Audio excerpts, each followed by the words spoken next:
ভাই সত্যিকারের অর্থে আমার মনে হচ্ছে যে ঋষভ পান্থ এই আইপিএল সিজনে যে একটা ভালো নক খেলা ছিল সেটা খেলে দিয়েছে আই থিঙ্ক সানরাইজার্সের এগেনস্টে খেলেছিল 50 বলে 68 নট আউট চেস করতে নেমে ব্যাস। আর হয়তো আমরা এই সিজনে ঋষভ পান্থের ব্যাট থেকে কোনো ভালো ইনিংস খেলতেই দেখবো না। ঠিক আছে, কারণ বা ওই সেকেন্ড ম্যাচটা যদি বাদ দিই তাহলে ফার্স্ট, থার্ড আর ফোর্থ তিনটে ম্যাচেই ঋষভ পান্থ যাকে বলে পুরোপুরি ফেল হয়ে গেছে, পুরোপুরি ফেল। আর যাকে বলে ঋষভ পান্থ 3 নম্বরে ব্যাটিং করতে নেমে সব থেকে বড় প্রবলেম এটাই করছে যে নিকোলাস পুরানকে 3 নম্বরে খেলতে দিচ্ছে না। এই নিকোলাস পুরানি আগের বছর আইপিএল এ কত ভালো খেলেছিল যখন ওকে 3 নম্বরে ব্যাটিং করানো হতো। এখন সেই নিকোলাস পুরানকে ব্যাটিং করানো হচ্ছে 5 নম্বরে, আর সেই নিকোলাস পুরান খেলতেই পারছে না। হ্যাঁ, প্রত্যেক ম্যাচেই বাজে খেলছে, স্লো খেলছে। মানে নিকোলাস পুরানের মতো ব্যাটসম্যান 15-16 বল সেরে টাইম লাগিয়ে দিচ্ছে। ভাবা যায় যে নিকোলাস পুরান আগে 3-4 বল পর থেকে মারা শুরু করতো, সেই নিকোলাস পুরান এখন 20 বলে 19 রান এরকম স্কোর করে আউট হয়ে যাচ্ছে। এই হচ্ছে অবস্থা। বাকি যাকে বলে এইডেন মার্করাম শুধু ভালো খেলেছে লখনৌয়ের হয়ে, শুরুর দিকে 21 বলে 30 রান স্কোর করেছে। বাকি ওরা রেগুলার ইন্টারভেলসে উইকেট হারিয়েছে এবং 18.1-এ একসময় 7 উইকেট পড়ে গেছিল 132 রানে, এবং তখন তো আমি ভাবছিলাম যে লখনৌ মনে হয় 150 রানও পার করতে পারবে না। তবে যাই হোক, শেষমেশ কোনো রকমে টেনে টুনে 164 অব্দি স্কোরটা নিয়ে গেল। এবং এর মেইন ক্রেডিট দুজনকে দিতে হবে, একটা হচ্ছে জর্জ লিন্ডার, একটা হচ্ছে মোহাম্মদ শামি। লাস্টের 11 বলে 32 রান স্কোর করে 164 অব্দি নিয়ে যায়, নত তো মানে যাকে বলে 14-15 বলের মধ্যে গুজরাট ম্যাচটা শেষ করে দিত। হ্যাঁ, আর এই প্রসিদ্ধ কৃষ্ণাকে দেখলে আমার একটাই জিনিস অদ্ভুত লাগে, প্রত্যেকটা সিজনেই আমি দেখি ও আইপিএল এ খুব ভালো বল করে, আগের বারও ভালো বল করেছিল, তারপরে ওকে ইন্ডিয়ান টিমে চান্স দিল, সেরকম মাহামরি পারফরমেন্স কিছুই করতে পারেনি। টি20 আইতেও মার খেয়ে যায়, ওডিআইতে মার খেয়ে যায়, টেস্টে মার খেয়ে যায়। আর এই প্রসিদ্ধ কৃষ্ণা যাকে বলে আইপিএল একদম গ্লেন ম্যাকগ্রা হয়ে বসে থাকে। ঠিক আছে, মানে এমন বোলিং করে যেন ওকে কেউ খেলতেই পারে না, খেলতেই পারে না। যদিও লাস্ট ওভারে 15 রান দিয়ে 1 উইকেট নিয়েছে, কিন্তু তারপরেও 4 ওভারে 28 রান দিয়ে 4খানা উইকেট। এই হচ্ছে প্রসিদ্ধ কৃষ্ণা স্পেল।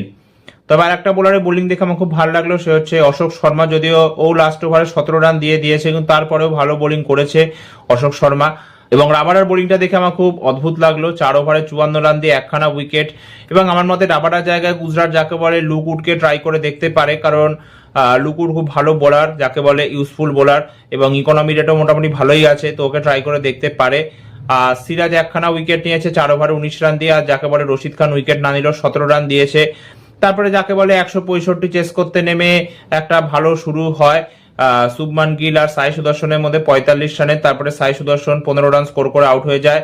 তারপরে শুভমান গিল আর জস বাটলারের মধ্যে একটা সেকেন্ড উইকেটে আই থিঙ্ক 84 রানের পার্টনারশিপ হয়। তারপরে শুভমান গিল যখন আউট হয়ে যায় তখন অলরেডি ম্যাচটা জিতে গেছে।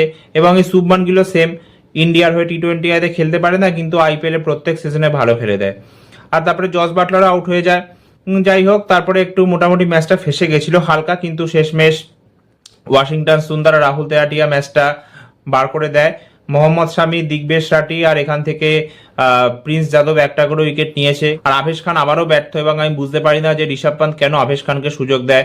মানে তোমার কাছে মায়াঙ্ক যাদব আছে, মহসিন খান আছে, একটা ম্যাচ খেলে ভালো বোলিং করলো, সেই মহসিন খানকে সুযোগ দিচ্ছে না, মায়াঙ্ক যাদবকে সুযোগ দিচ্ছে না, কেন করছে আমি জানি না এটা। তো গুজরাট আর একটা ম্যাচে জিতে গেল এবং দুর্দান্ত ফর্মে রয়েছে গুজরাট এই মুহূর্তে যাকে বলা যায়। এবং অন্যদিকে যদি আমরা এমআই আর আরসিবির ম্যাচে দেখি, তো সেখানে আমরা একটা দুর্দান্ত পারফরমেন্স দেখতে পেলাম আরসিবির থেকে, এবং দুর্দান্ত একটা ব্যাটিং আমরা দেখতে পেলাম ফিল সল্টের থেকে। 38 বলে 78 রান স্কোর করলো ফার্স্টে ব্যাটিং করতে নেমে। তবে বিরাট কোহলি একটু আস্তে খেললো, 38 বলে 50 রান, এবং আমারও অদ্ভুত লাগছিল যখন বিরাট কোহলি এরকম খেলছিল যে এত স্লো কেন খেলছে। তো তারপরে জানতে পারলাম যে ও নাকি অসুস্থ ছিল, পুরোপুরি ঠিক ছিল না, এবং যার জন্য পরে ফিল্ডিংও করেনি, মাঠের বাইরে বসেছিল। তো বিরাট কোহলি রেস্ট নিতে পারতো। যাই হোক, 240 রান স্কোর করে, এবং রজত পাতিদারও খুব একটা ইউজফুল ইনিংস খেলে, আই থিঙ্ক 20 বলে 53 রান স্কোর করেছে। আর লাস্টের দিকে টিম ডেভিড একটা খুব ভালো ফিনিশিং টাচ দেয়, এবং 241 চেস করতে নেমে যাকে বলে মুম্বাই ইন্ডিয়ান্স কোনো সময় ম্যাচে ছিল না। এবং সব থেকে বড় ওদের ইস্যু হয়ে দাঁড়ালো রোহিত শর্মা রিটায়ার্ড হার্ট হয়ে যাওয়া। আই থিঙ্ক যে তেমন কোনো ইস্যু হয়নি এবং নেক্সট ম্যাচে খেলতে পারবে। ভেবেছিলাম যে রোহিত শর্মা ব্যাট থেকে একটা বড় ইনিংস আমরা দেখতে পারবো, কিন্তু সেটা দেখতে পেলাম না। রায়ান রিকেলটন একটা ভালো শুরু দিয়েছিল, কিন্তু সেটা কন্টিনিউ করতে পারলো না, কারণ বড় টার্গেট ছিল, প্রত্যেক বলেই মারতে হতো এবং মারতে গিয়ে আউট হয়েছে। তবে সূর্য কুমার যাদবের থেকে কিন্তু বড় ইনিংস আমরা দেখতে পাচ্ছি না। হার্দিক পান্ডেরা মোটামুটি স্টার্ট পেয়েছিল, কিন্তু সেটাকে বড় ইনিংসে কনভার্ট করতে পারলো না।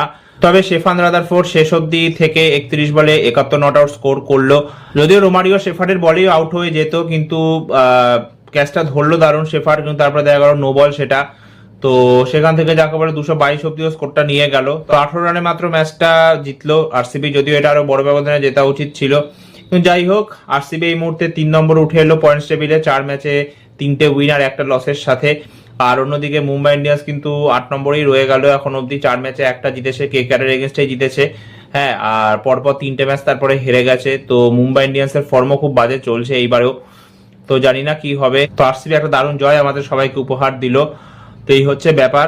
তবে কুণাল পান্ডিয়া কিন্তু তারিফ করতে হবে, কুণাল পান্ডিয়া খুব ভালো বোলিং করেছে আরসিবির হয়ে, 4 ওভারে 26 রান দিয়ে 1খানা উইকেট নিয়েছে।